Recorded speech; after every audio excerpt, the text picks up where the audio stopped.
읽었던 말씀입니다만 골로새서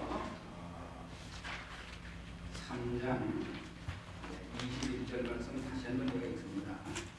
아비들아 너희 자녀를 넉넉히 말지니 양심하니까 합니다. 원래 이 시간에 우리 김동희 목사님 하시는 시간인데 뭐 조금 사정이 있으신 것 같아요. 저는 좀 바꿔서 하는 게 좋겠다. 그래서 저는 하겠습니다. 존중하는 마음으로 들어왔습니다. 그래서 이 시간에는 아까 하던 것을 마저 하고 그 다음에 이제 다른 일들과 시간이 되까지 이 시간에 이제 식사하고 나서 상당히 그 졸음이 오는 시간입니다. 그렇게 아시고 뭐 자유롭게 하세요. 그런 말씀드립니다. 묵 놓고 여러분들 이 정신이 뭐 부산가 있는 광주가 있는 서울가 있는 상관없습니다. 하는 자세로 역시 이제 한 가지 좀 얘기를 좀 하고 봅시다. 두 남자가 이제 선을 봤습니다. 결혼하게 선을 봤는데 여자가 이제 남자에게 물어요. 미스터 김은 무슨 일을 하십니까? 그 남자가 나 사업을 한다. 무슨 사업을 하느냐? 그러니까 이제 요즘은 이제 그 투기 사업이라고 투기라고 거의 없어졌습니다만은 투기 사업을 한다. 제가 투기 사업을 한다고 보면 그 자본금이 말이죠. 뭐 9천만 원이나 수억 원 그 이상 되야 되잖아요. 자본금이 얼마입니까? 그러니까 이 남자가 얼마나 소천합니까? 단돈 500원입니다. 예, 깜짝 아니 500원 가지고 무슨 투기 사업을 하냐? 주택보관 탁 내버리면서 이 주택보관이 단선된 줄로 믿습니다. 이게 당선되면은 1억 5천만 원, 한 5천만 원 이거 세우고 그다음에 들어가는데 뭐 미술이 말이야 보고 가지고 뭐 자신이 있습니다. 그래서 껄껄껄껄 웃더래요. 이 여자가 가만히 생각하니까 참 멋있는 남자다. 솔직하고 또 유머스럽고 대범하고 그 말에 반해가지고서 그런 생각을 해서 결혼해가지고 잘 살고 있습니다. 제가 하는 얘기입니다. 그 다음에 재미있는 얘기가 또 있어요. 여러분들 왜 자린고비라고 하는 얘기 들어보셨죠? 아주 크게 뭡니까 아끼고 아주 낭비가 없는 정말 검소하다 보되 누가 다 흉볼 정도로 검소한 그런 것을 말하는 건데 사돈이 이제 편지를 보냈어요. 편지를 보내는데 우표만한 종이에다가 편지를 써서 보냈습니다. 아주 큰 종이를 아끼느냐 많은 종이에다가 이제 써가지고서 그 뒤에다가 이제 글씨를 써가지고서 우표 딱 보냈지 뭐. 그랬더니만 그 다음에는 그쪽 사돈이 말이죠. 그 우표를 뜯어가지고 우표 뒤에다가 안녕 나도 안녕 써서 보냈습니다. 그러니까 이 종이 한 장도 아끼기 위해서 이 이야기가 바로 사돈의 편지라 하는 그런 얘기가 있습니다. 그 다음에 이제 그 고무신 얘기가 있는데 고무신 아마 여기도 그저 모르겠습니다. 어릴 때 고무신 신어보신 그 경험이지만 저는 어릴 때 그 큰 고무신 말이죠. 신어본 경험이 있습니다. 까만 고무신 신어본 경험이 있는데 보통 우리가 그 고무신을 사면은 그거 뭐 몇 달 못 신어요. 막 이틀kom지 닦고 찢어지고 막 그러는데 어떻게나 아꼈는지 말이에요. 그 고무신을 말이에요. 5년을 신었습니다. 5년을 신었는데 학교 가다가 뭐 어디 가다가 이게 갈 때 말이죠. 어디 무슨 뭐 직장에 나가다가 벗어서 들고 갑니다. 이렇게 들고 가다가 몇 마리 가다가 여자 사람이 얼른 신어요. 얼른 신고 또 몇 발 잡고 가다가 또 사람이 없으면 또 이제 들고 가고 그렇게 해서 5년간이나 신었다. 이제 그런 얘기가 있습니다. 또 그런가 하면 어떤 건 이제 그 옹치 한 마리 사다가 천장에 달아놓고 밥 한 숟갈 먹으려고 쳐다보고 밥 한 숟갈 먹고 쳐다보고 얘야 짜가 그만 먹어라. 어떤 애가 그걸 먹고 싶어서 진짜로 구워서 먹으면 한참 쳐다보면 그 아버지가 얘야 너무 쳐다보지마다 짜다 이제 그만 봐라. 그러면 맨발 먹는 거예요. 맨발 먹으면서 그 쳐다보고 맨발 먹고 쳐다보고 이렇게 이제 참 아주 참 낭비가 없는 그 건성에 산 그 옛날 그런 그 이야기입니다. 그러니까 또 한 가지 장독에 좀 지저분한 얘기입니다만 파리가 와서 이게 장독 와서 줄줄 빨다가 빠졌다가 또 사람 그 파리를 잡으려고 때 날아갔습니다. 파리가 그 날아가면 그냥 두면 되겠는데 파리를 30리까지 쫓아가는 거예요. 30리까지 날아가서 그 장독에 빠졌다 나오시면 얼마나 짭짤합니까? 그걸 들고 와가지고 밥 한 숟갈 먹고 입에서 쭉 빨아서 그 간장 묻은 걸 빨아먹고 아 짜다 하면서 그 파리는 배 타고 했다고. 이러한 묵지 못할라는 그 옛날 얘기가 있습니다만 이것은 이제 다시 말해서 낭비가 없는 교육이라는 얘기죠. 낭비가 없는 교육이다. 그런 지나친 얘기입니다만 이런 그 옛 이야기를 통해서 오늘 우리가 배울 수 있는 게 뭐냐면 요즘 아이들 보세요. 너무 낭비가 심하잖아요. 너무 낭비가 심합니다. 저는 그 이제 어떤 분이 이제 연초가 돼가면서 뭐 책상 위에 이렇게 녹슨 그 메모지를 주지 않습니까? 왜 사다 주면 저 그거 안 씁니다. 안 쓰고 남 주고 뭐 이런 거 노트 쪼가리 이런 거 이제 여기 갖다 4등분에 한쪽 다 쓴 거 그런 걸 놓고 저는 지금 메모지를 합니다. 아 그랬더니 어느 장로님이 목사님 너무 지나치다. 제가 볼 때는 저는 뭐제 생각이 그런 거니까 글쎄요 하면서 제가 그렇게 지나치게 생각을 안 하는데 저는 그 영향을 누구에게 받았냐면요. 저는 그 과거에 같이 일하던 그 미국인 선교사인데 개인적으로 보면 도전입니다. 뭐 여러분 저희는요 이 속에 이 와이사슬이 30개씩 놓고 막 있는 분이에요. 그 옛날 보면 이제 그 몇십 년 전 얘기입니다만 근데 그분을 보면 어떻게 검토한지 하더니 양쪽으로 쓰지 아니한 종이가 휘청이 들어가신 거고 야단하는 왜 이렇게 왜 그 아끼지 않고 막 쓰느냐 이거죠. 그래 그분에게 그 영향을 받는 건 뭐냐 그렇게 아끼면서 그 돈을 모아가지고 더 뭘 하는지 압니까? 어려운 사람 뭐 거라 내가 돕는 겁니다. 돕고 거지들하고 말이야 같이 오지도 잡으려고 말이야 참 이런 걸 볼 때에 참 귀하다. 참고로 제가 얘기 한 말씀 더 드리면 그분을 따라 저는 그 중학교 1학년 때 1년 미국에서 제가 이 공부를 했습니다. 그래서 우리나라에서 이제 공학교 말로 중학교 2학년부터 공부를 했습니다만 자취동은 미국 시민권을 갖고 하는데 저희 아버지가 반대했어요. 미국 가서 유학하는 건 모르지만은 아예 미국 시민권이라 가지고 그 미국 시민들에서 난 반대한다. 저희 아버지 때문에 제가 이제 다시 돌아가게 됐습니다. 제가 신학교 다닐 때 그래서 그분하고 이렇게 뭐 자주 뭐 여기 왔다 갔다 했죠. 자주 만나고 그래서 뭐 한두 달씩 뭐 이런 거 자주 왔다 갔다 했습니다. 그리고 이제 나중에 이제 제가 대학 졸업하고 홀로 신학교에서 몇 년 공부한 경험도 있습니다만 그분하고 제가 그 신학교 1학년 때 원주의 그 경천농원이라고 있어요. 하나의 그 인간관계이기 때문에 이런 말씀을 드립니다. 경천농원을 갔는데 원주에 말이죠. 거기 뭐냐면 그 나병 환자들도 음성 환자가 있고 양성 환자가 있습니다. 근데 음성 환자라고 하는 것은 이미 치료를 받고 이제 다행히 치료가 됐기 때문에 괜찮은 이제 그런 사람들이에요. 그래서 우리 사회에서 안 받아들이지 않습니까? 이것이 바로 오늘 이 한국 사회의 문제라는 얘기를 지금 많이 합니다. 일본 사회는 문둥병에 걸렸다 할지라도 치료만 받으면 뭐 손가락이 뭐 떨어져 나갔든 무슨 뭐 팔이 어떻게 됐든 간에 그 다음에 무슨 뭐 눈썹이 빠졌든 간에 다 받아들입니다. 사회에서 말이죠. 직장에서 받아들이고 그 앞에는 뭐 전부 다 활동할 수 있는 그런데 또 이제 교도소에 가다 나오신 분들은 뭐 전과 몇법이다 사회에서 합니다. 어제 제가 말씀드렸잖아요. 교도소에 갔다 오면 이미 그 죄가 살긴 거다 이 말이에요. 근데 우리가 안 받아들이잖아요. 그러니까 어떤 분은 한국 사회가 말이죠. 교회는 많고 믿는 사람들은 많아도 이건 외식적인 일입니다. 그런 얘기를 그 어느 외국인으로서 그런 얘기를 들었습니다. 우리는 안 받아들입니다. 그렇기 때문에 정부에서 뭐냐면 그 원주에 보면 그 경천농원이라고 해서 원주시에서 한 30분 이상 이제 이 차로 가면 이제 그런 거 마을이 있는데 일단 뭐 안도에도 있고 뭐 수록도에도 있고 많이 있잖아요. 거기를 이제 갔어요. 그 성회사님이 부흥회를 일주일간 가서 부흥회를 갔는데 뭐 열심히 설교를 하시죠. 그럼 전부 그 당시만 하더라도 지금도 마찬가지입니다만 뭐 영어 잘 못해요. 그러나 근데 뭐 제가 아는 상식으로 옆에서 이제 통역을 하고 이렇게 하는데 그분은 그 당시에 나이가 2이신가 3신가 그렇게 됐어요. 그때도 학생 되고 예배 맞추고 나면 말이죠. 무슨 뭐 입이 돌아가고 뭐 눈썹 빠지고 뭐 이런데 뭐 이렇게 상처가 있고 뭐 이래서 그냥 안고 시스도 불어도 하면서 뭐 할례를 하면서 막 끊는 게 아닌 거예요. 저는 그걸 못했어요. 도저히 할 수가 없어요. 그 다음에 우리 그 장로님 댁인데 거기 이제 큰 교회가 있고 그 교회를 감리교에서 지어줬다고 그러더라고요. 그 집에 그 장로님 댁에 가서 이제 음식을 먹는데 도저히 전 못 먹겠어요.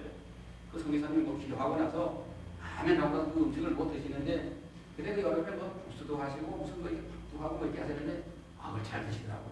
나보고 먹으라고. 거짓말했죠. 성교사님 저는 지금 그 음식 중이라고. 아니 거짓말입니다. 솔직히 고백하는 거예요. 거짓말입니다. 그랬더니 그랬나? 그 다음에 또 먹으라고. 그때 저기 6일간 있었을 거예요. 또 먹으라고. 먹어야지. 그래 안 먹고 이제 그 성기사가 밥 먹을 때 나 잠깐 교회 가서 기도하라고 가겠다고 거짓말 해놓고서는 그냥 쫓아내 팍 뛰내려가서 밖에 가서 이제 우동 사먹고 그러고 오는 거예요. 거짓말 하는 거죠. 아, 나 교회 가서 기도 좀 먹고 오겠습니다. 꼬리가 길면 잡힌다고 한두 번 거짓말, 이게 거짓말 통합니까? 그래서 성기사 김치가 같이 이겁니다. 왜 안 되나? 네가 그래가지고 무슨 나중에 목사가 됐다고 신학하냐 이 말이에요.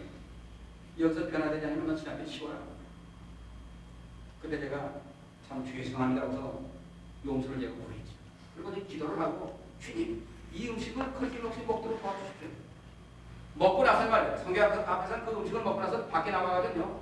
그때 그대로 제가 그 표현하다가 손가락을 입에서 막 빼내버립니다. 나 빼내버리고 그 다음에 물 가서 막 가져가서 뱉고 그것도 한두 번이죠. 그다음 배가 고파서 뭐 진짜 죽을 지경인데 어떡합니까?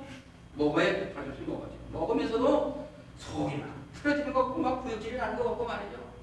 야, 근데 그때 제가 한 큰 은혜를 받았습니다. 그때만. 그 이후부터는요.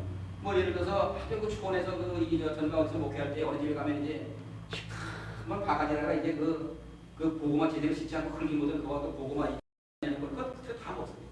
그때 저는 그 선생님을 통해서 혼혈을 받았기 때문에 그 고구마 다 먹고 좀 미안한 얘기다마는 한 20여 년 전만 하더라도 이 10월 참 강원도 산골에 들어가면요. 신방 가면 그냥 방안이 말입니다. 근데 교회사는 얘기죠. 그냥 고강이 그냥 있습니다. 어린아이들 고강에서 공사하고 다 써서 그냥 좀 안에 팍 먹으라. 그런 데서도 앉아서 음식 먹을 수 있고 이제 그런 것을 바로 그때 제가 배운 겁니다. 그러면서 뭐 그분들하고 악수도 할 수가 없어요. 그럼 예배 마치고 나면은 그때 보면 하는 예배 마치고 나면 말이죠. 그 선교사님한테 와서 그 말이 안 통하는데 그냥 손잡고 뭐 이러고 막 이랬는데 할렐루야 하면 그래. 저한테 사람이 접근을 안 해요. 이게 왜 이럴까 말이야. 그래야 그 선교사님 물었어요. 당신 나보다 나이가 많고 그래서 그런지 모르겠습니다만 나는 나이가 뭐 어리고 학생에서 그런지 왜 나한테 접근 안 하냐 그랬더니 그것도 모르냐 이거예요. 손가락질과 이렇게 할 때 그거는 그 상대방 그 사실 미워하는 마음이 이렇게 손가락질하는 겁니다. 내가 믿다니까. 아니 뭡니까? 암만 말로 좋은 말을 해도 행동이 없으면 안 된다 이 말입니다. 그러니까 오늘 저녁 예배 마치고 나서 손을 잡아봐라 이겁니다. 그들의 손을 잡아봐라. 알겠습니다. 예배 마치고 나서 그 다음에 아무개 집사님 장모님 하면서 손을 잡았어요. 그랬더니 천도사님 하면서 얼마나 좋아합니까? 그래서 와서는 뒤로 가지고 10대 뻗었죠. 그랬는데 제가 그 어제인가로 잠깐 그런 말 한번 괜찮습니까? 지금은 내가 문득병 환자가 왔고 원래 법적으로는 문득병 환자가 우리가 음식을 못 나누게 돼 있고 참고하시게 돼 있잖아요. 그러나 저는 어떻게 해야 합니까? 음식 나누고 손잡고 악수하고 솔직히 지금 계신 중은요 문득병 환자가 같이 잠도 잘 수 있어요. 그때 저는 그 은혜를 받았기 때문에 그런 겁니다. 그래서 우리가요 한만 말로 사랑한다 잘 되라 뭐라 어쩌라 하는데 할지라도 가정에서 부모가 행동으로 보여주지 않으면 안 된다 이 말입니다. 아무리 애들 보면 그거는 잘이라 부모는 모여서 잠깐 공부해 8시까지 공부해 거기서 뭐 사거든요. 공부가 됩니까? 애들 공부 8시까지 공부를 하면은 제가도 어머니나 아버지는 앉아서 옆에 성경 읽어야지요. 예, 아이가 진짜 이런 말이야. 자기 하지 않는 거야. 그 지나간 얘기를 제가 이렇게 말씀을 드립니다.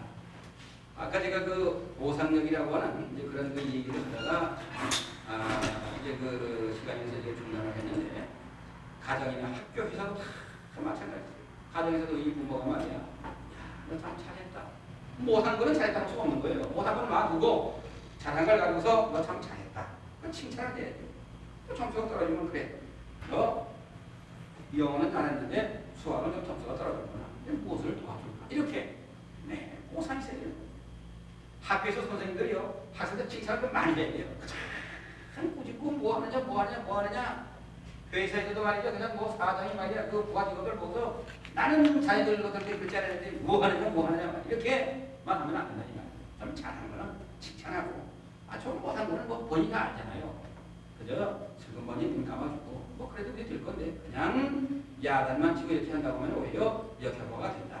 그래서 이 보상은 이걸 리워드에서는 리워드. 근데 이 보상은 물질적인 보상이 있다. 또 심리적인 보상이 있다. 아까 이 얘기를 제가 잠깐 했는데 물질적인 보상이라고 하는 것은 지속성이 없습니다. 사주고도 욕을 듣는 거예요. 사주고. 하나 사주니까 어디서 샀느냐? 쓸 때마다 고마워합니까? 그날뿐입니다. 효과도 없어요. 근데 심리적인 보상이라고 하는 심리적인 보상. 집에서 무시당합니다. 공부도 못하면서 무슨 옷을 사달라고 하느냐? 가장 서러웠을 때가 언제입니까? 무시당할 때, 심리적으로 무시당할 때가 이것이 정말 견딜 수 없는 거예요. 사실 그 배가 고프고 추운 것은 또 어느 정도 견딜 수가 있죠. 그러나 무시당하고 업신여김을 당할 때가 가장 서럽다고 하는 거예요. 지금 못 배웠다, 못생겼다, 늙었다, 잘 빠졌다, 뭐하다, 가난하다. 그러나 많이 배운 사람한테 무시하다 보면 화가 나는 건 안 나죠. 못 배운 사람에게는 가능성을 배울 수 있다.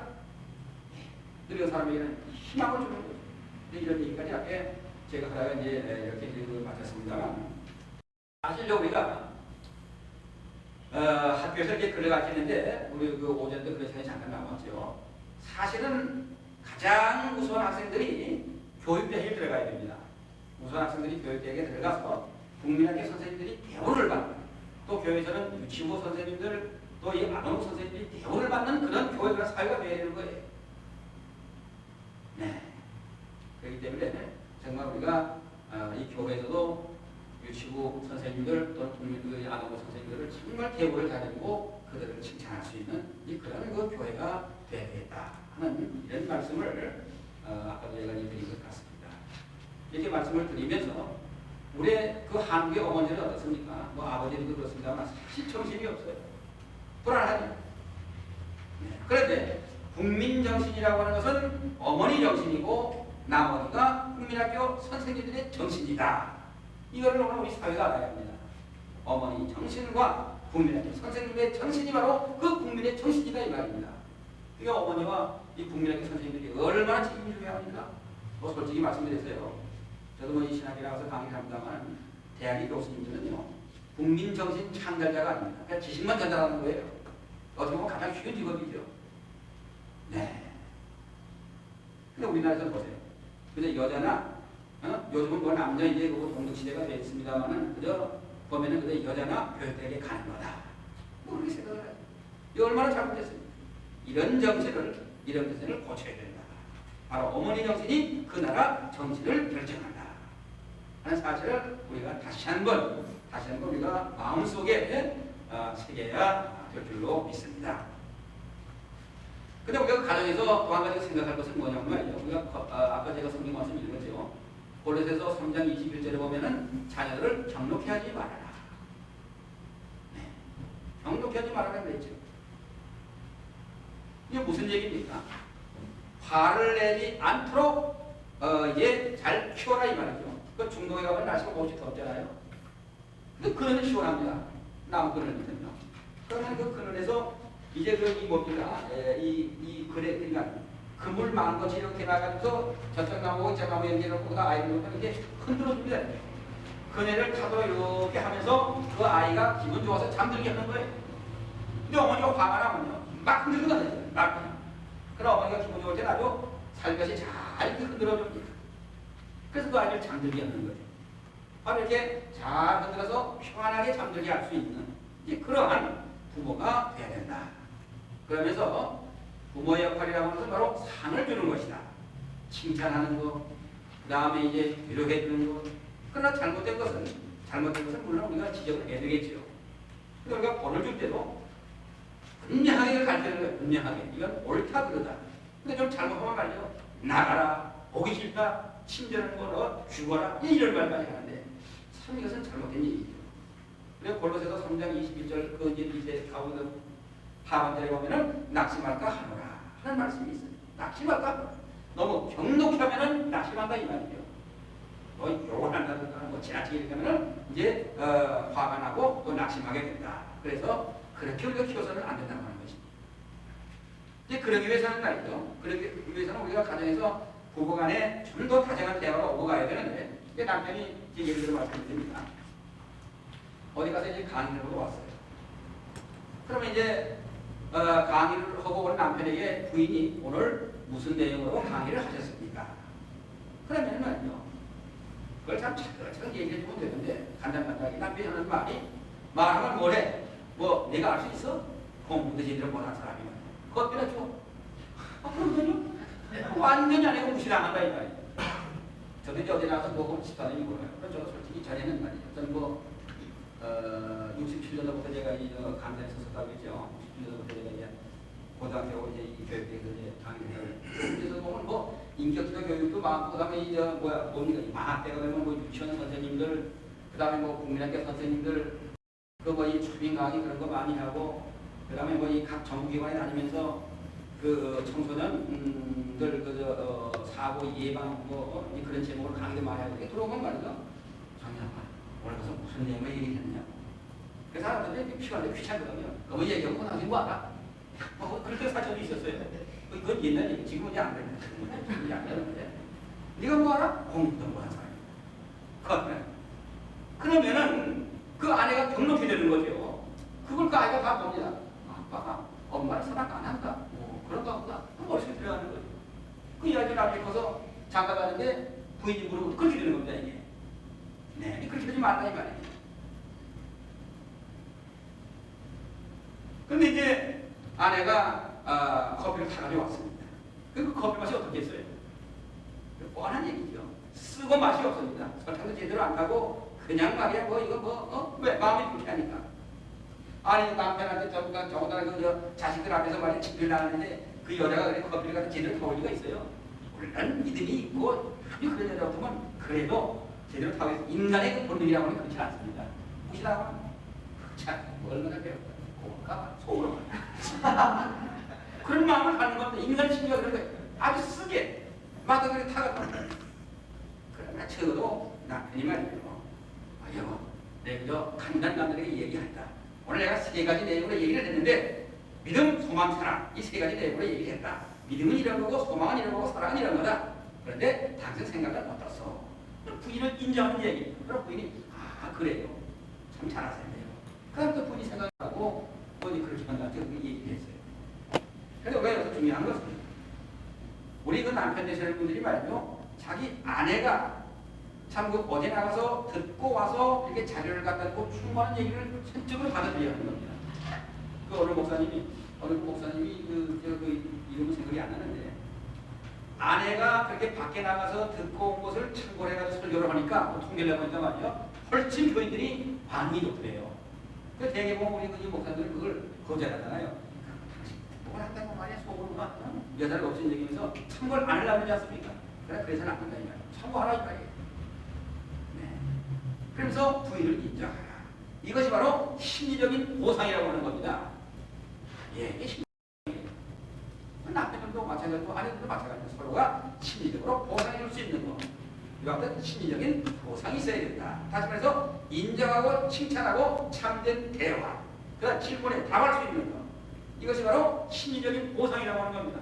바로 이것이 없기 때문에 오늘 우리의 가정이 메말라요. 특별히 부모 자식 간.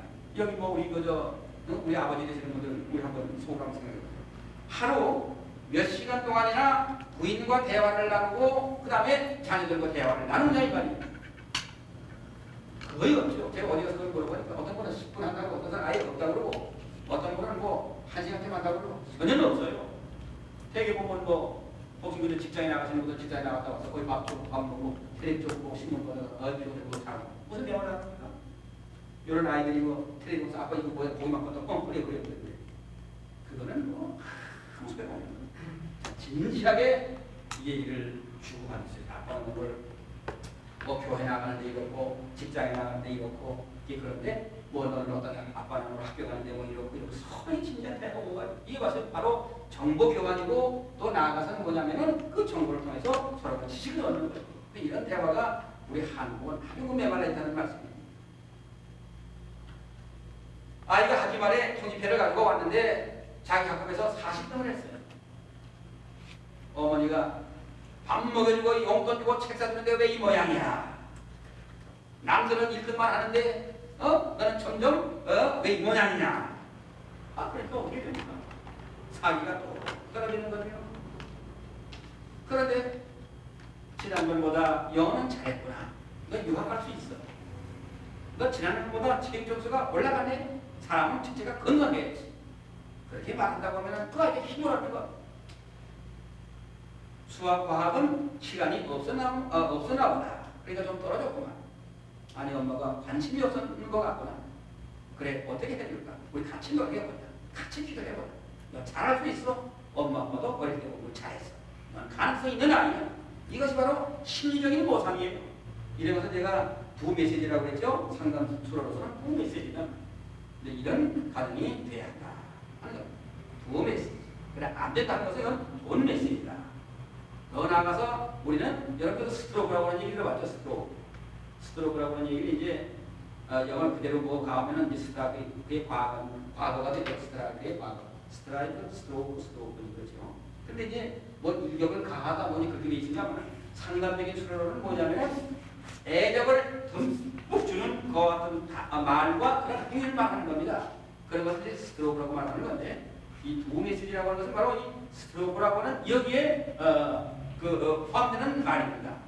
그래서 이 스트로크를 이제 우리가 상담에서 우리가 스트로크 이렇게 말하는 이것을 이제 우리말로 이렇게 표현하다 보면은 참 여러 가지로 아주 쉽게 표현하기가 좀 한마디로 표현하기가 조금 어려워요. 뭐 예를 들다 보면 이쁜 강아지를 키우는데 머리서부터 이렇게 쓰다듬어 준다.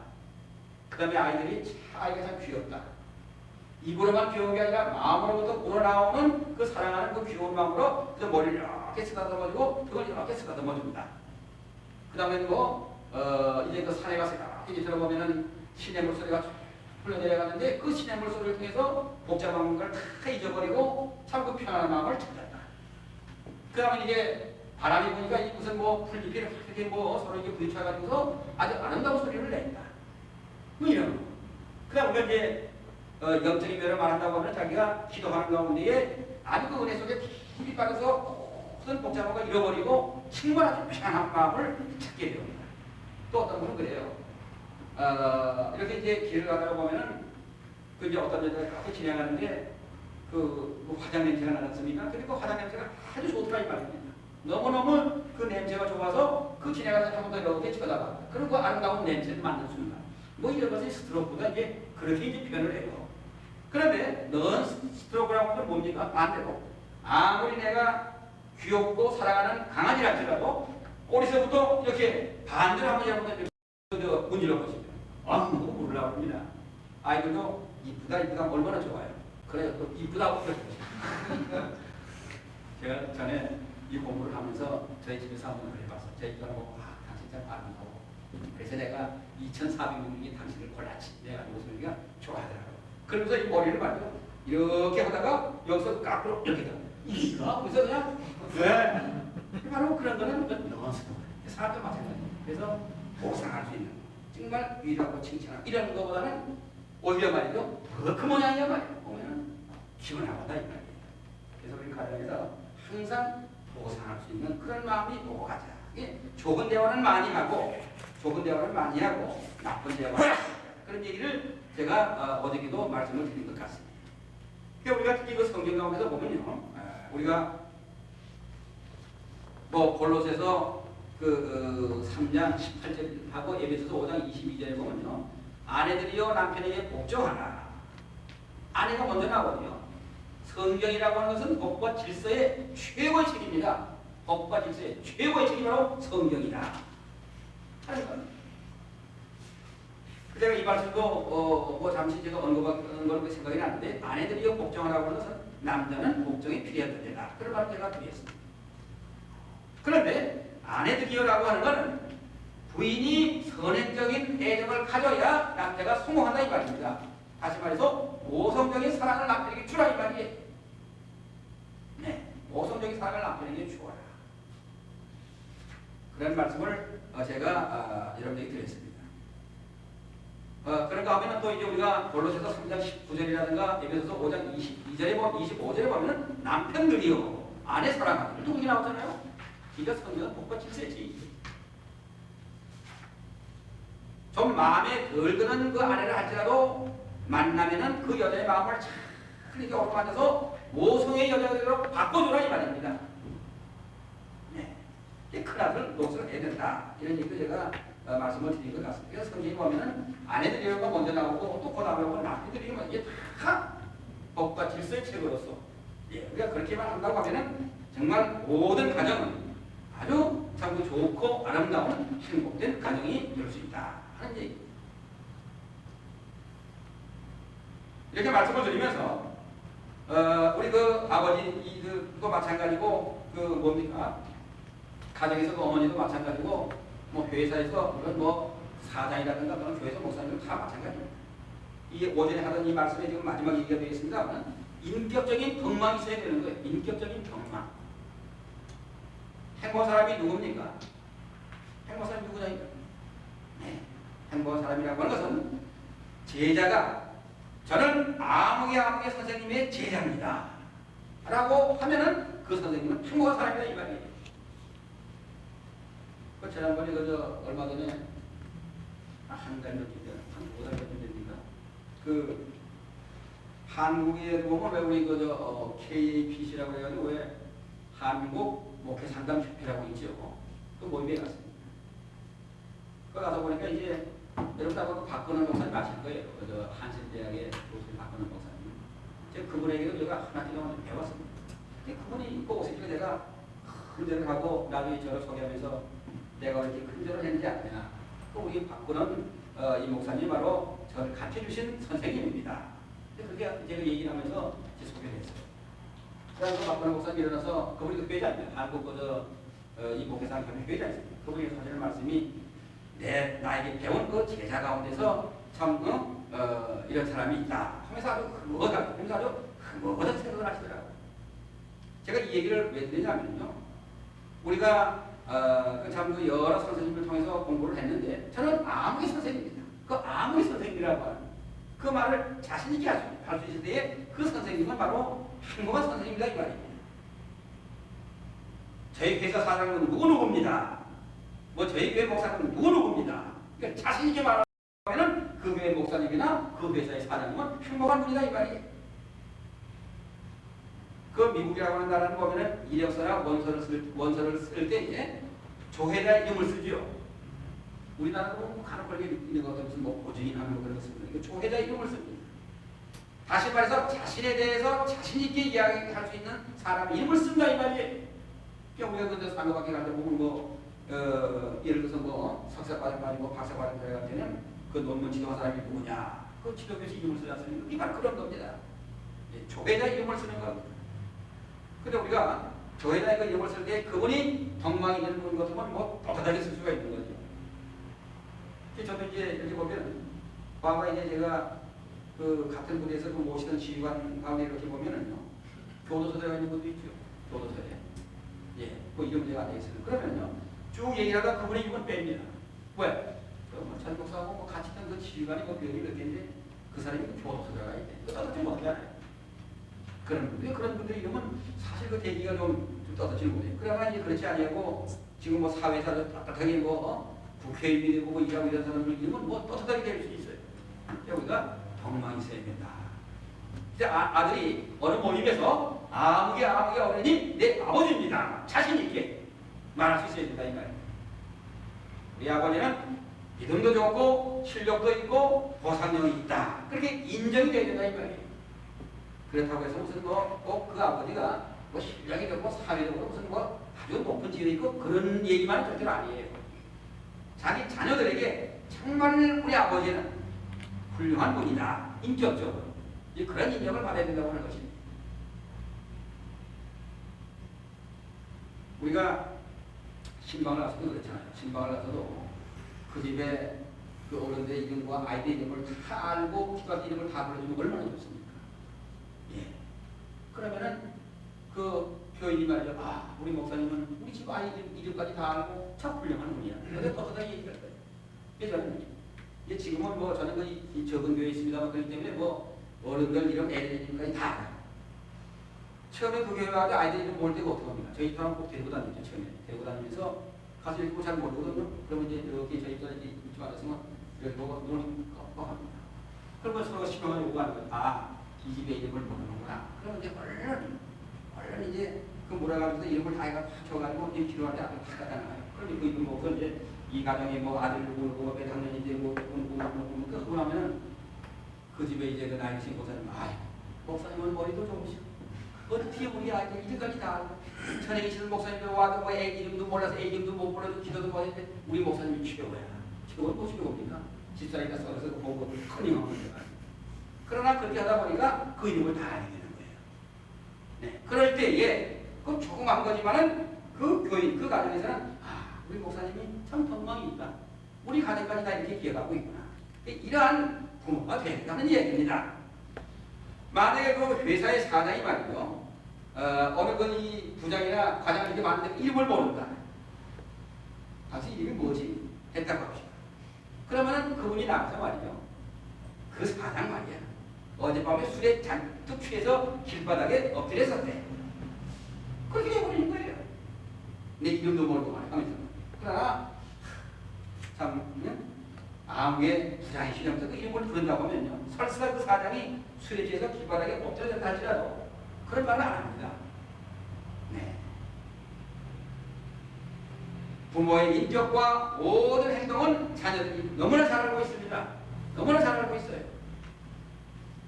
그렇기 때문에 자기 아들, 딸들 앞에서 떳떳할 수 있는 부모가 되어야 된다. 그럴 때 그 가정은 건전한 가정이 되는 겁니다. 건전한 가정이 되는 겁니다. 제가 지금까지 쭉 목회를 하고 또 강의를 하면서 아주 힘들었을 때가 저 행자학교라고 여러분 아시죠? 거기 보면 이제 그 교육기관입니다. 하나의 그 군인 그 대학인데 거기 보면 뭐 군정장교관도 있고 무슨 뭐 헌정관 무슨 뭐 부관관 지휘관 그런 거 다 있습니다. 그래서 그 군정장교들에게 제가 한 10여 년이나 제가 강의를 했어요. 그리고 뭐 목사님들, 신부님들, 법사님들 제일 힘든 게 신부님들이죠. 질문을 하셔도요. 그 과목 내성은 얼마나 좋습니까? 아주 답변하기 어렵게 정치적인 문제가 그런 그 질문을 하셔가지고 제가 질문해서 상당히 그 어렵고 이제 그런 데가 있어요. 그럼 왜 그러냐면요. 신부님들 속으로 은근히 목사하는 게 있거든요. 그게 묘한 마음이시니까 아까 공부하는 거예요. 청년 심리학 내에서 질문하면 얼마든지 다룰 수 있잖아요. 얼마나 그 내가 예배하게 정치적인 문제를 보고 질문해가면서 그 상대방을 갖다 좀 이렇게 어렵게 만들려고 하는. 그때 이제 저는 그렇게 나를 조사하면서 신부님 감사합니다. 그러나 저는 정책을 공부한 사람이 아닙니다. 그래서 그 문제는 자신이 없습니다. 그러나 정 답변을 하라고 하면 내가 아는데 답변을 하겠는데 이 시간은 우리가 이 청년 심리학 시간이니까 마치고 나서 신부님과 나눠 둘이 얘기를 나누십니다. 그렇게 해서 이게 넘어갔습니다. 아주 그 애매한 문제. 그 다음에 이제 그 어려운 분들은 또 이 법사님들 같은 신부들 법사님들. 그분들 뭐라 하지 않습니까? 법사님. 왜 기독교만 지키고 기독교만 지키니까? 우리 불교에서 말이고 부모님고 어쩌고 하면서 막 이랬다는 거예요. 그럼 제가 그러죠. 그거는 법사님 입장에서는 맞습니다. 그러나 목사라고 하는 이 기독교적 입장에서는 틀렸습니다. 그렇다고 화가 나가서 막 이랬다고 그랬죠. 그런 생각이 나요. 그러나 이제 저는 비교적 이제 그렇게 이 대화적인 면에서 누구하고 큰 이야기가 될 수 있었기 때문에 그래도 다 이렇게 가깝게 이렇게 지내고 나올 때도 이 꼬리표가 안 붙고 나왔습니다. 꼬리표라고 하는 게 있어요. 군정장에 꼬리표. 그러니까 누구하고든지 가깝게 지냈고 그 다음에 그래서 뭐 자칫하면은요 이 친구라고 서들하고 어울려서 확 터질하고 또 어떤 때는 말이야 뭐 같이 이렇게 술자석에 올려서 소주도 한 잔 마시는 게 그런 경우도 있어요. 그러나 절대는 그걸 안 했기 때문에 꼬리표가 안 붙고 나왔다. 이제 그렇게 그런 말을 제가 지금 듣고 있습니다만 제가 이런 얘기하는 건 뭐냐면 말이죠. 가정에서 자녀들에게 부모가 꼬리표가 붙으면 안 됩니다. 우리 아버지는 어머니는 말은 저렇게 가정에서는 그렇지 않아. 읽으면 안 된다 이 말이에요. 어디 가서든지 내 아버지와 내 어머니는 진실한 분이다. 정직한 분이다. 정말 믿을 수 있는 분이다 말이에요. 저는 우리 집 아이들한테 뭘 물어보면 말이죠. 얘기를 하잖아요. 그러면 난 널 믿는다고. 그럼 우리 사람도 안 그래. 묻고 또 묻고 말이야. 진짜 그러냐면 진짜 그러냐. 그러면 우리 그 자에는 엄마 나 거짓말 안 해. 하나님 소리다고. 또 그렇게 나와요. 얼마 전에 그 화장실에 거기 이렇게 무슨 뭡니까 휴지아비가 내려다 보면 손톱을 이렇게 깎아서 속에 쌓아놨더라고요. 그래서 새 아들을 불러놓고서 야 이게 누가 이러느냐. 그러니까 전부 다 아니래요. 그래서 우리 사람들 보니까 아니랍니다. 그래서 웃으면서 나 다 믿습니다. 그 쥐가 와서 이랬나? 쥐가 와서 이랬나? 그거 말하는 우리 사람 공을 들고 말이야. 애들한테 너 그랬지. 네가 그랬지. 그 사이가 그러니까 죽어도 아니랍니다. 정말 안 그래서 하나님 쪽이다. 또 이렇게 나오거든. 여기가 그게 할 필요 없습니다. 야, 이건 너 주고, 내가 아니라면 아닌 걸로 그렇게 믿어야 되겠죠. 근데 그건 그 손톱은 아마 뭐 오래된 거 깎아서 그때 나중에 그건 모르겠습니다만. 자, 이렇게 해서 제가 이 가정적인 이제 그러한 문제, 이것을 제가 이제 이렇게 오전부터 얘기를 했습니다만, 이렇게 우리가 말할 때에 뭐 인격적인 뭐 동망이 있어야 된다. 이제 우리가 그 다음에 이제 보상력이 있어야 된다. 그리고 추진력, 압력, 열정을 가져야 된다. 그 다음에 이제 실력이 뭐 있어야 된다. 이런 얘기를 제가 쭉 제가 이렇게 배워왔는데, 그렇게 할 때에 우리 이 자녀들이 가정에서 건전하게 성장할 수 있다. 이런 얘기를 제가 드렸습니다. 이거 원래 오전에 다 끝나야 되는 건데, 이렇게 말씀을 드리고, 이제 계속해서 이 3시까지인데 한 10분이나 15분이 끝나겠습니다. 그 시간 되는 데까지. 여기 보면 우리가 이제 무슨 타 종교의 사람들 어떻게 해야 할 거냐, 저는 뭐 고반에 하는 게 뭐 멋진 연기가 되는 거, 멋진 실험하는 이런 거는 이제 오늘 안 되고 시간 될 때까지 제가 이번에 무슨 말씀을 드리려고 하냐면, 여기 계시는 우리 동역자 여러분들 가운데 이제 앞으로 그 가정 문제에 대한 또 논문을 쓰시려고 하는 분도 계시고, 또 이제 우리가 이 가정 문제가 말씀드리기 때문에 이 패밀리 테라피라고 하는 가족 치료 이 문제를 가지고 제가 시간이 될 때까지 조금 말씀을 드리려고 합니다. 우리가 몸이 아프면은 몸 안의 기능이 정상이 되려고 하는 그와 같은 움직임이 있다고 해요. 그런데 그건 무슨 얘기입니까? 가족 중에 한 사람이 잘못되면 온 가족이 고통이 되는 겁니다. 그래서 어떻게든지 그 가족 중에 잘못된 사람을 바로 이렇게 세워주려고 노력을 하는 거예요. 그런데 이제 이 가족 치료의 이 권위자 가운데 위테카라고 하는 사람이 있는데, 그거는 정신과 의사로서 이 사람이 이 가족 치료에 대한, 가족 치료 상담에 대한 그와 같은 일을 한 사람이에요. 근데 불면증, 정신불면증이 걸린 그 아이를 잘 이렇게 이 치료를 했어요. 그게 고치고 일을 했는데, 얼마 후에는 그 아이의 어머니가 와서 하는 말이, 우리 아이가 제발 대신이 물러내라. 어머니 보고서 엄마 믿다 그랬다 이거예요. 그 아이가 정신분열증이 걸렸었는데 이게 다 고쳤거든. 그래 하루는 그 아이가 어머니 보고서 엄마 미워. 그러니까 이 어머니는 재발됐다 이 말이에요. 정신분열증이 재발됐다. 그러니까 찾아와서 다시 고쳐내라. 이때 이 위트카라고 하는 의사는 가족이 치료되어야 한다. 그렇게 생각을 한 겁니다. 그러니까 가족에게 문제가 있다 이 말이에요. 그 아이보다 그 가족 전체에게 문제가 있다. 그래서 모든 가족이 치료를 받아야 된다. 그렇게 이분이 연구를 한 겁니다. 이것이 바로 가족치료 상담이라고 하는 그와 같은 얘기예요. 가족이라고 하면서 어떻습니까? 몸과 같잖아요. 예를 들어서 아버지는 머리 역할이다. 어머니는 가슴의 역할이다. 그 다음에 뭐 큰아들은 큰딸은 오른팔 왼팔의 역할이다. 그 밑에 막내 이거는 다리의 역할이다. 가족은 온몸과 같습니다. 근데 이 가족 관계라고 하면서 어떤 관계입니까? 주고 받는 관계죠. 또 받고 주는 관계가 바로 가족 관계입니다. 그러면서 가족이라고 하는 것은 쌍방 상호 의지의 관계다. 그렇게 말을 합니다. 예를 들어서 이제 비가 오잖아요. 이 우산을 써야 돼요. 그게 하나 직선적인 관계라고 합니다.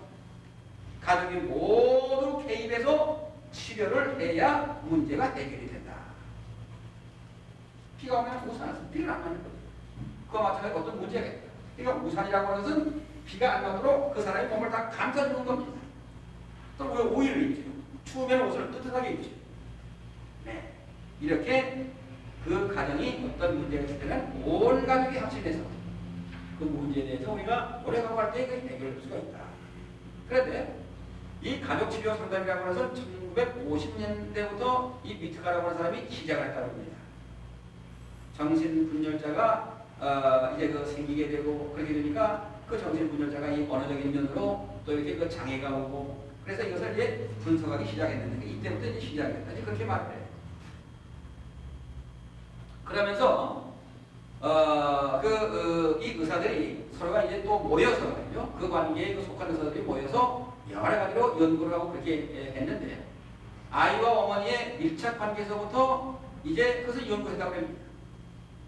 아이와 그 어머니가 그 어린아이가 어머니가 어느 정도의 밀착 관계가 있느냐 또 밀착 관계가 아주 그 가까운 이와 같은 그 관계가 됐을 때는 이러고 또 어머니와의 관계가 멀어졌을 때는 또 어떤 이런 것을 이제 연구하기 시작을 했는데 그러니까 어머니와의 관계 또 어머니와 아버지와의 관계 부모와 자녀와의 관계 이런 것을 연구를 시작했다고 하는 것입니다.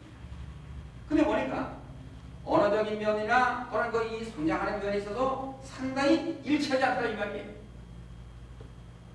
그러니까 부부간이 가까울 때 그 다음에는 그 부모가 어린아이들에게 관심을 가지고 사랑할 때 또 그렇지 않을 때 이 상당한 차이가 오더라 하는 이야기입니다. 이제 한 대에서 아이가 뭐 놀러 가겠습니다. 놀러 갔다 이거예요. 그러니까 어머니가 가라 하면서 얼굴을 찌푸리더라 이 말이에요. 놀러 가려면 가라. 얼굴을 찌푸리더라 이거예요. 얼굴을 찌푸려. 그럼 뭘 말합니까? 이것은 사실 거절하는 태도죠. 네. 아주 기분 좋게 가라 하면 얼마나 좋습니까?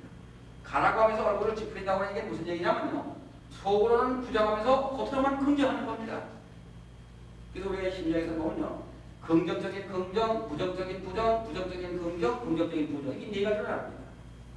이 속으로는 반대하면서 겉으로만 가라. 이것을 거절하는 건데 이런 현상이 개선되니까 아이가 정신분열증이 오더라 이 말이에요. 왜 엄마는 놀러 가라고 하면서 얼굴을 찌푸리느냐. 고민이 빠지더라 이 말입니다. 그럴 때는 야 엄마는 내가 이제 밖에 나가는 걸 싫어하는데 이따 나가면 안 되겠다. 아주 솔직하게 그렇게 얘기하면 얼마나 좋습니까? 엄마는 사실 네가 나가는 게 싫다. 나가고 얼굴 확 찡그리니까 그 아이가 그 계속되니까 결국은 정신분열증에 걸리더라 이 말이에요. 그런데 이제 1950년대 초부터 청소년을 대상으로 해서 가족치료제도가 이제 생긴다고 그러는데 부부 상담도 가족치료 상담입니다. 결혼 상담이나 부부 상담이라고 하는 것은 처음에는 성직자가 했는데 그 얼마 후에 많은 분야의 사람들이 이제 함께 동참해서 그와 같은 일을 하게 됐다고 하는 겁니다. 역사적인 얘기를 제가 있어도요. 그런데 이런 것은 인간관계 훈련이기 때문에 모든 치료자가 하고 있다고 하는 거예요. 모든 치료자. 뭐 음식을 만들어야 돼, 뭐 부대찌개나 자탕 같은 거나 뭐 여러 가지가 들어가서 하나의 무슨 뭐 하는 찌개가 되지 않습니까? 여러 분야의 사람들이 이제 모여서 이와 같은 치료를 한다. 어린이로부터 노인에게까지 사실은 상담의 대상이 되는 겁니다. 그렇기 때문에 각 분야의 그 사람들이 한테 모여서 이런 협회를 만들어서 열심히 우리가 상담을 한다고 하면 이 가족치료라고 하는 것도 많은 치료가 될 것이다 하는 얘기죠. 그래서 오늘 우리 한국에도 보면 뭐 결혼 상담이라든가 또는 뭐 심지어는 이혼 상담도 있고 재혼 상담도 있다고 그래요. 근데 나는 그 임참 우리가 특별히 그 목회자들이 이혼 상담을 한다. 좋지 않다는 그렇게 생각이 되는데 뭐 재혼 상담 같은 거에 할 수 있는 거죠. 뭐 아내가 일찍 죽었다. 또 남편이 일찍 죽었다. 그래서 뭐 재혼하겠다. 상담하는 거예요. 그거 뭐 예. 그런데 이제 요즘은 보면 또 성상담도 많이 보이죠. 성상담. 예. 저도 그래서 그 어느 모임에서 이제 남자들만 모이고 여자들만 모인 데서 이 성상담에 대해서도 이제 구체적으로 내가 몇 시간 그렇게 이제 강의하고 했습니다만은 사실 여기서는 그렇게 우리가 이 남녀 같이 있고 그 다음에 또 여기서 내가 뭐 이 성상담 얘기를 하면 또 어떤 것들 거야. 이게 목사님이 말해요. 뭐 거룩하지 못하게 사실 그 얘기를 하는 게 사실 거룩한 거네요. 그러니까 우리 그런 얘기 내가 안 하겠습니다. 근데 대부분이 보면요. 성상담은 그거는 정신과 의사들이 하는 거다 이렇게 생각하고 있잖아요. 물론 그 정신과 의사들도 합니다만 그러나 우리 이 교회에서 일하는 성직자들 분들, 우리 교육자분들도 이 성상담에 관심을 가져야 하는 겁니다. 네, 그래서 제가 이 문제에 대해서 네? 방송에서 국정 방송에서 나옵니까? 목사님들 예. 자랑하면서 차에서 들어보는 네. 근데 그런데 나온 건 아마 이 아주 구체적으로 안 나올 것이 안 들어봤습니다만 목사님들하고 사모님들하고 네. 그리고 우리가 이 성상담 얘기를 제가 조그만 응답을 한다고 하면 이제 어떤 얘기냐면 제가 배운 것은 저는 스미스 박사라고 그분에게 제가 배웠는데 아주 적절해요. 뭐 결혼해가지고서 예를 들어서 이제 부인이 임신했다 하면은 임신 6개월 그분의 말에 보면 임신 6개월부터 그 다음에 아기 낳고 나서 5개월까지는 절대로 가까이 하면 안 된다. 그런 얘기부터 나옵니다. 그러면서 아내가 자기 남편의 사랑을 측정하는 기간이 언제냐? 임신돼가지고서 7, 8, 9개월, 10개월 그때부터 아기 낳고 나서 몇 개월 그 사이라고 하는 거예요. 근데 이 사회에 안 믿는 사람들 막 그때 소위 그 말하는 거 전부 다 바람을 피운다고 하는 겁니다. 그 기간에. 그때에 내 남편이 나를 사랑하는 같이 우리가 살아도요 100% 믿고 사랑하면서 사는 거하고 그냥 부부니까 어쩔 수 없이 산다. 50%라고 하는 점수를 가지고 사는 거하고 엄청난 차이가 있는 거죠. 네, 그런 얘기로부터 그 다음에 이제 뭐 20대, 30대, 40대, 60대, 70대까지 그제 그 나이에 따라서 이제 이 부인과 예를 들어서 한 달에 뭐 몇 번을 가까이 이런 얘기로부터 아주 구체적으로 나와요. 그런 얘기로부터.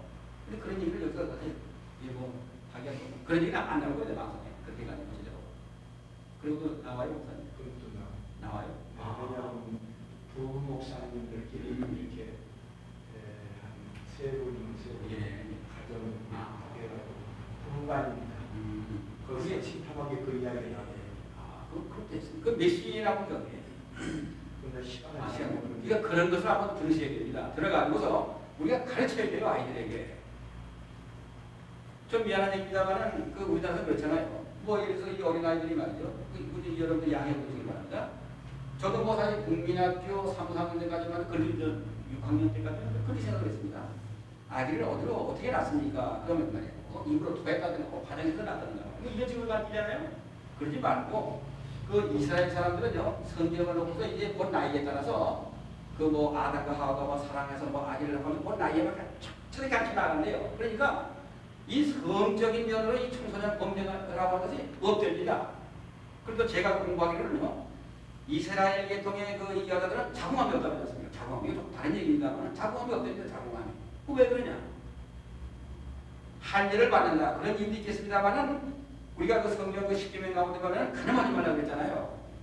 그 원리는 철저하게 지키기 때문에 자궁함이 없다는 겁니다. 그 어느 의사분이 하는 얘기가 자궁함이라고 하는 것은 8, 90%가 남자에게 책임이 있다고 하는 거예요. 남자에게. 그러니까 우리나라에서 보면 이 교회자들의 부인은 자궁함이 거의 없지 않습니까? 네. 그게 뭘 말합니까? 우리가 성경에 나오는 가늠하지 말라고 하는 것은 우리가 실제로 다른 여자 또는 다른 남자하고 가까이 대면 가늠이 아니잖아요. 이미 여자를 보고 남자를 보고 이 음력을 품는 마음만 가도 그게 가늠죄 아닙니까? 그래서 죄라고 하는 대입이 다르지 않습니까? 우리가 성경에서 말하고 하는 죄는 신이라는 신. 잘 아시잖아요. 신. 그러니까 시계가 있다. 이 시계를 내가 가졌으면 훔쳤으면 하는 마음을 가서 그 자체가 죄입니다. 누굴 미워했다. 그 살인죄가 이 말이에요. 이게 우리가 성경에서 말하는 신이라고 하는 죄고, 그러나 일반 사회의 죄는 크라임이라고 하는 것은 저 시계를 내가 훔쳐야겠는데 마음만 먹으면 죄가 아닙니다. 훔쳐도 죄가 안 돼요. 그러면 훔쳐갔는데 이게 경찰이 발각되어서 고발이 돼서 법정에서 징역을 산다. 그럼 죄가 되는 겁니다. 이 사회의 이 죄라고 하는 거는. 이렇게 차이가 됐습니까? 그런데 이제 철저하게 이 유태리 사람들은 이제 이 부부간에 이 관계가 깨끗하고 이러니까 그 여자들이 말이죠. 자궁함이 없다고 하는 참 그런 얘기를 들었는데 참 그것은 참 바람직하다. 그리고 제가 이 성상담이라고 하는 게 조금 공부를 했는데 하여튼 이런 문제도 우리가 교회에서 설교를 할 수 있어야 하고 가르쳐야 됩니다.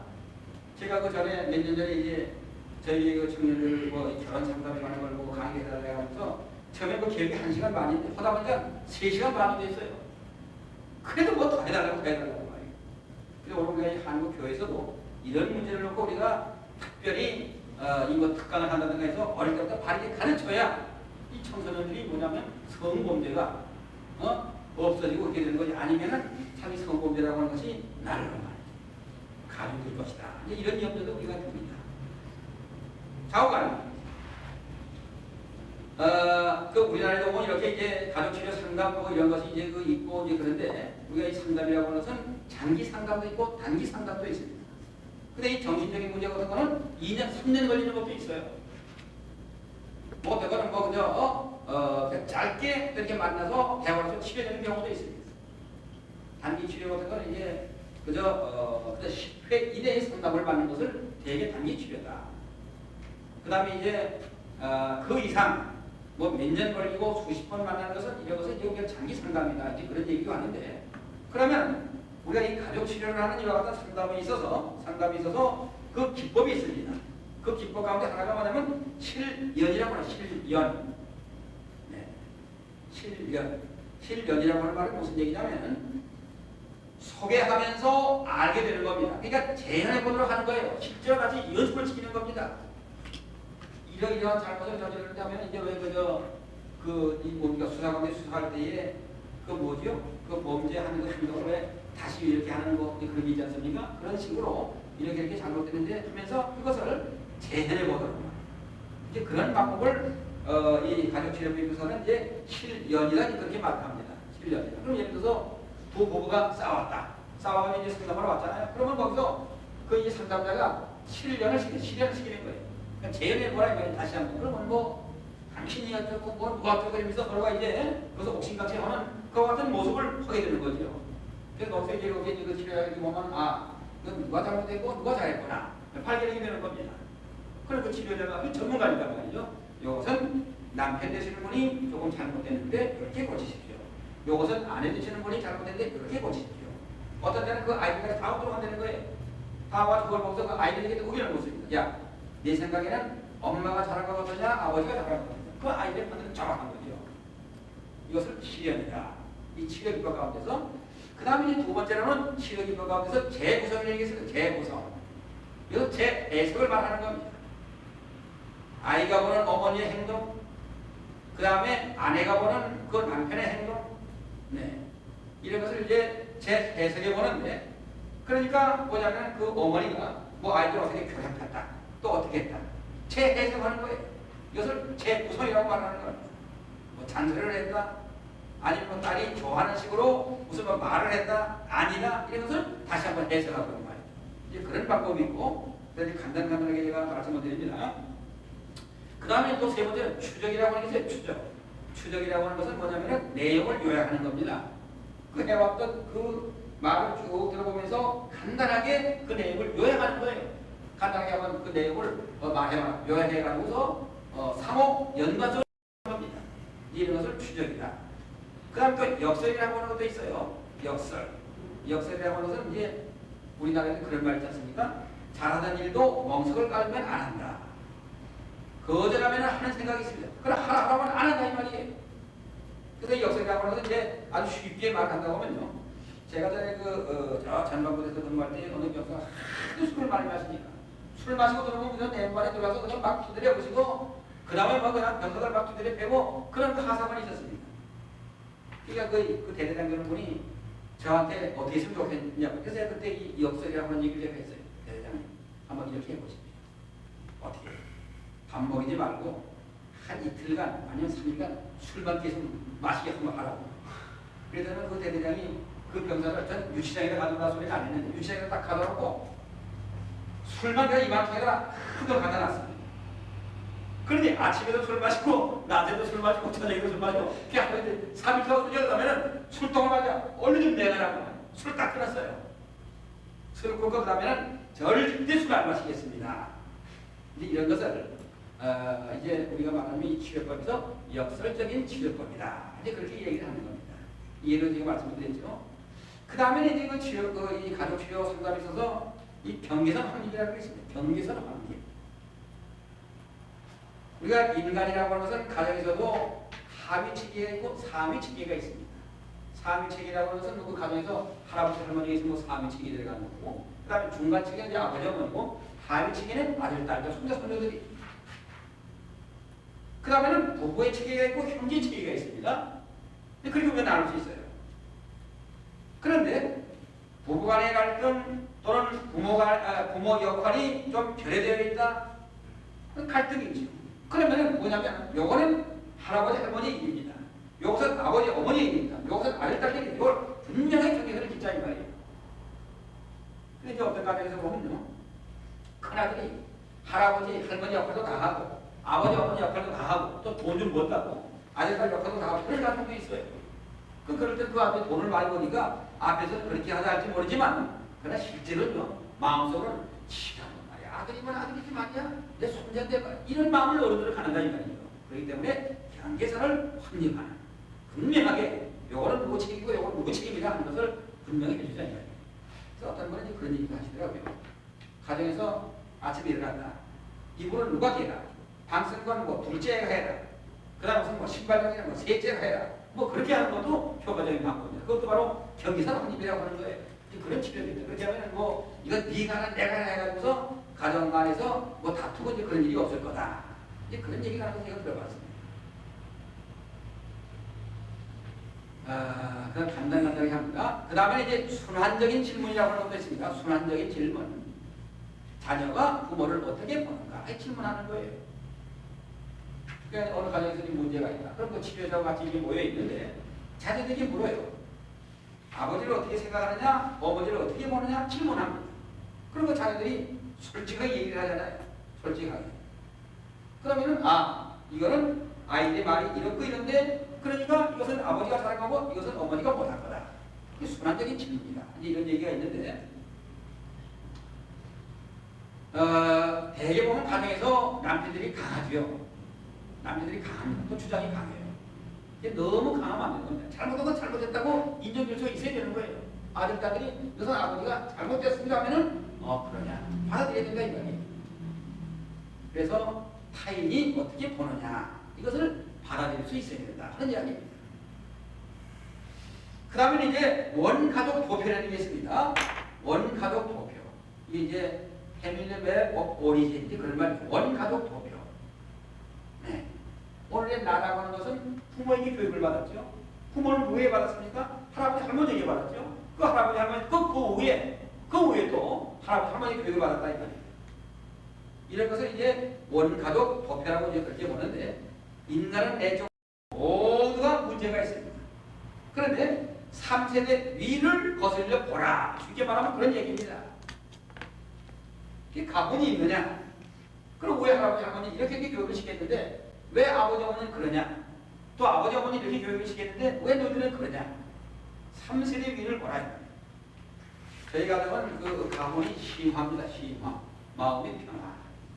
그래서 인간은 마음의 평화가 있어야 된다. 그래서 저는 그 심화라고 이렇게 했는데 이 심화라고 하는 가문은 저는 아직 그 후에 모르겠습니다만 저희 그 할아버지도 심화라고 하는 것을 주장하셨고 저희 교회 할아버지도 이제 그 마음의 평화를 주장하셨고 저도 이제 가정에서는 특히 그 마음의 평화가 있어야 된다. 뭐 심화, 가화 뭐 여러 가지 있는데 이 마음적으로 평안이 있어야 가정도 평안하다. 그렇게 생각을 합니다. 근데 어떤 사람들은 보면 상담실에 와서도 싸우는 사람들이 있어요. 상담으로 그 전문가 앞에 와서도 그냥 싸우고 누가 오느냐 그걸 따진다.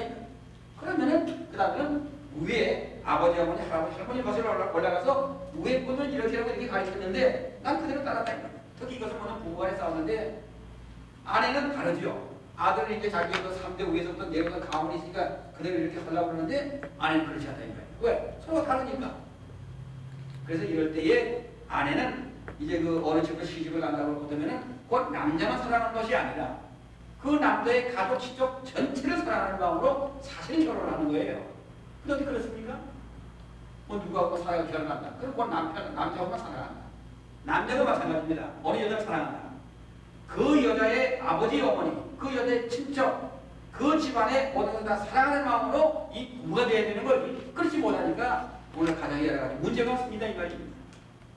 그래서 이제 제가 우리가 결혼을 하려고 하면은 고등학교 시절에 결혼 상담을 한번 받아야 되고 그 다음에 대학생 시절에 상담을 한번 받아야 되고 또 결혼 몇 달 전에 사실은 상담을 받아야 되는 겁니다. 상담을 해야 되는 거예요.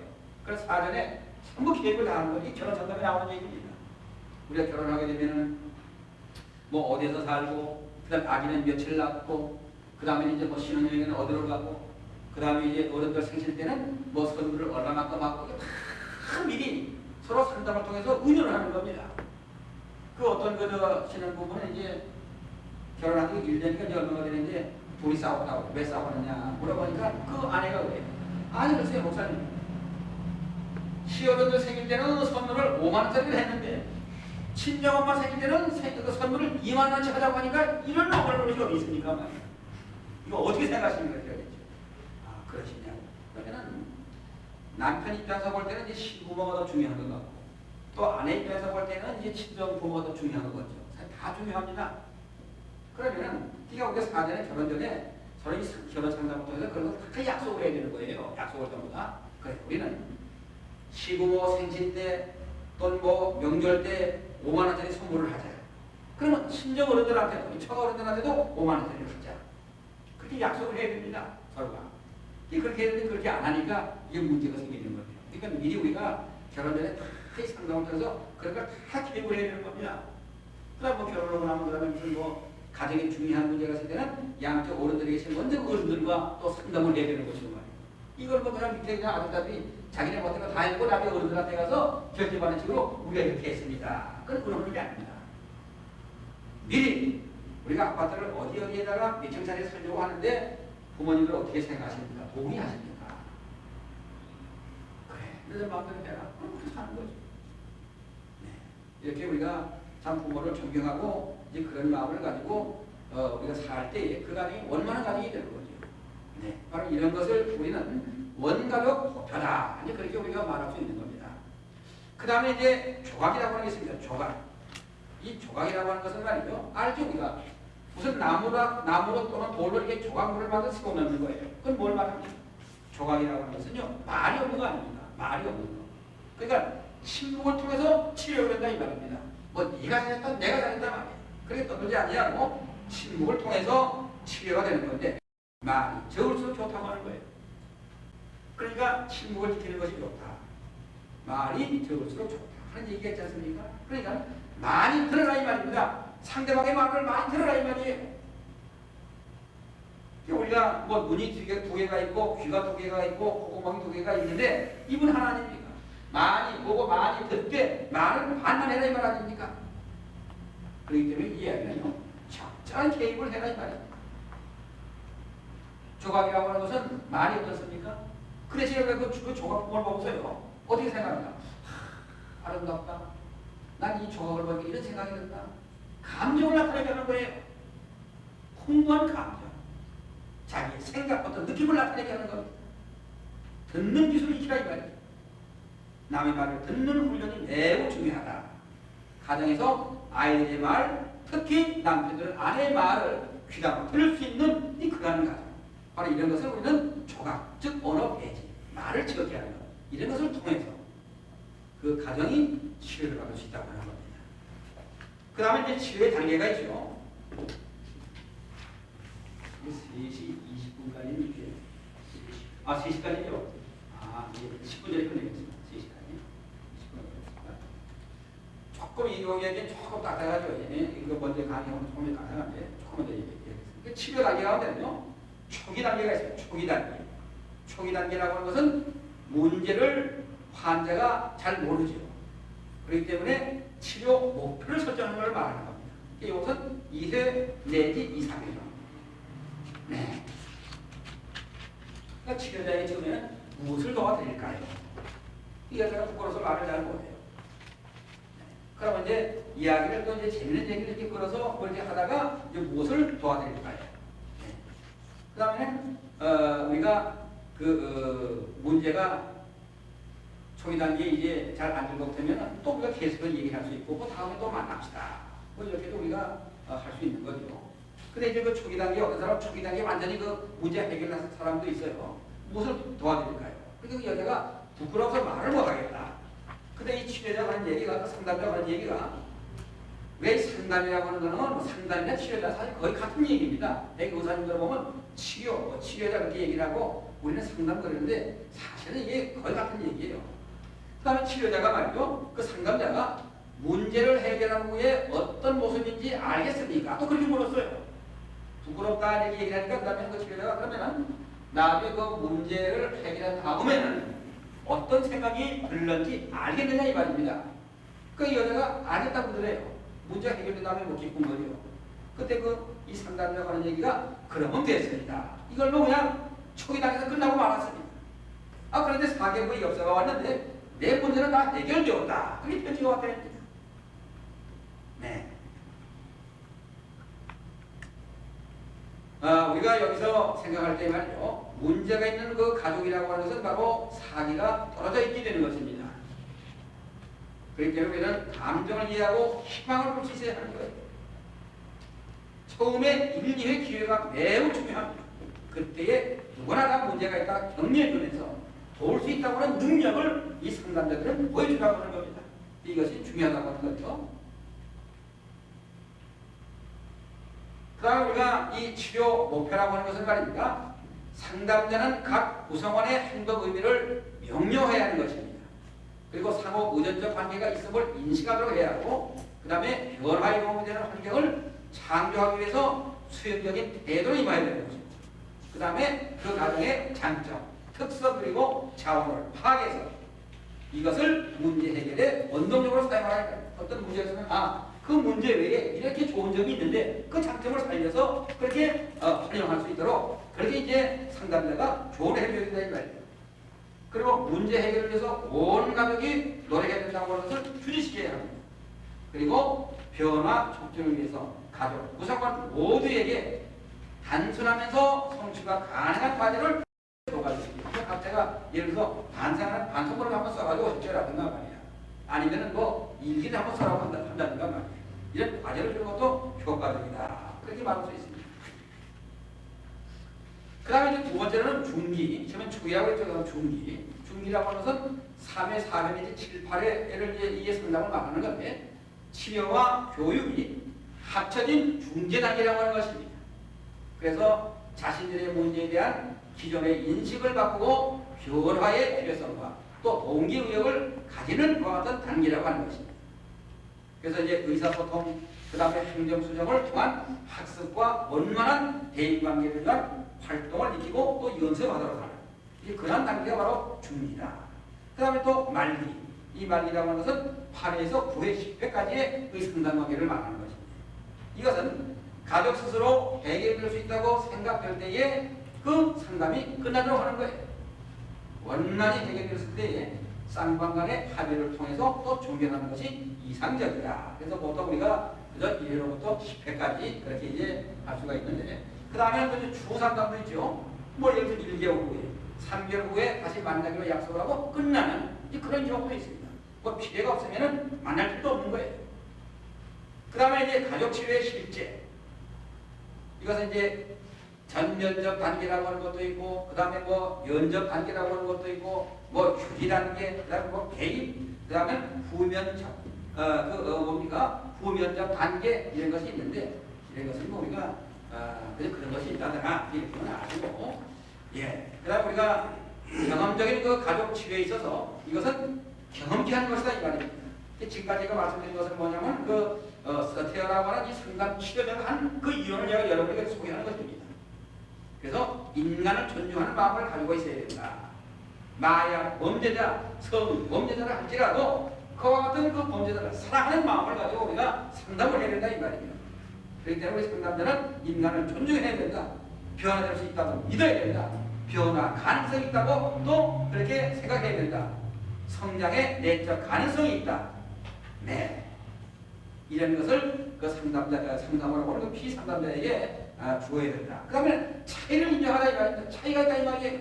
가정에서 뭐 부부간이라든가 또는 부모 자식간이라든가 다 생각과 이와 다 차이가 있다. 이것을 인정하도록 한다 이 말입니다. 또 감정도 있습니다. 그런데 인간은 그 감정을 통제할 수 있다. 그것도 알려주라 이 말입니다. 그리고 인간은 근본적으로 선하다. 이 근본적으로 선하다고 하는 얘기는 이제 우리가 잘 아는 거죠. 로저스 그런 사람. 그분이 원래 민들 가정에서 태어나서 그 신약 공부도 하고 심리학도 하고 뭐 역사학도 하고 뭐 그런 공부한 사람 아닙니까? 그분의 주장에 보면요. 인간 근본적으로 선하다 이 말이에요. 그런 것을 우리가 어떻게 하다 실수를 했는데 그러나 인간 근본적으로 선하다. 그러니까 실수를 하고 잘못을 저질렀지만은 그 선한 마음을 다시 바꿔줄 수 있다 이 말이죠. 네. 장점을 모르고 그저 단점만 가지고서 논하면 안 된다고 하는 것입니다. 그렇기 때문에 장점을 알려주는 것이 중요하다 하는 겁니다. 이렇게 하면 우리 부모는 최선의 노력을 다할 때 자녀에 대한 그 마음과 또는 그 자녀의 안면에 희망을 주고 위로를 줄 수가 있다. 때로는 그 자녀가 이게 어긋난 데가 있잖아요. 그럴 때는 더 관심을 가져라 이 말이에요. 내 아이가 더 잘할 수 있다 하는 이야기입니다.